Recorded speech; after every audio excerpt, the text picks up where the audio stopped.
दादा ये अपने आप होके यहाँ से जाके नीचे गिर गया शायद। तो दादा यहाँ अभी तो इसको अलग करके रखना होगा, अलग से रखना होगा। और अभी तो बहुत अच्छा है। फर्स्ट टाइम এই একটা বেবি আর বৌদির হাতে এই একটা বেবি, এই দুটো বেবি আমাদের ইনকিউবেটরে। অ্যাকচুয়ালি এর আগে আমরা কোনোদিন ইনকিউবেটর ইউজ করিনি, এটা ফার্স্ট টাইম। আর এটা অমল জেঠুর তরফ থেকে আমাদেরকে গিফট করা হয়েছিল, কারণ আমাদের গিনিয়া ফাউলের যে অনেকগুলো ডিম পেড়েছিল সেখানে দুটো গিনিয়া ফাউল একসাথে বসে হ্যাচ করাচ্ছিল, এবং সেখান থেকে কটা শিয়াল এসে ওখান থেকে হ্যাচিং করানো অবস্থা থেকে এদের মাকে নিয়ে চলে গেছিল।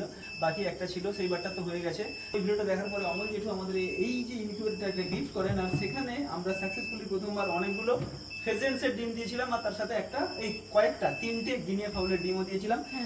কারণ আমরা এক্সপেরিমেন্ট করতে চেয়েছিলাম যে এই ইনকিউবেটরটা সঠিকভাবে কাজ করছে কিনা আমরা বুঝতে পারবো গিনিয়া ফাউলের ডিম দিলে। কারণ যে ফেজেন্টস গুলো আমাদের ডিম দিচ্ছে সেগুলো প্রপার মেড হচ্ছে কিনা আমরা জানি না, কিন্তু গিনিয়া ফাউলের যেহেতু এর আগে হয়েছে সাকসেসফুলি ব্রিডিং, তো এগুলো তো হবেই। আর ফাইনালি এগুলো হয়েছে, কিন্তু কোনো ফেজেন্টসের এখনো হয়নি। তাহলে এখন আমরা একটা আন্দাজ করতে পারি হয়তো সঠিকভাবে ফেজেন্টসের মেটিং হয়নি, কিন্তু আমাদের ইনকিউবেটর একদম সঠিকভাবে কাজ করছে।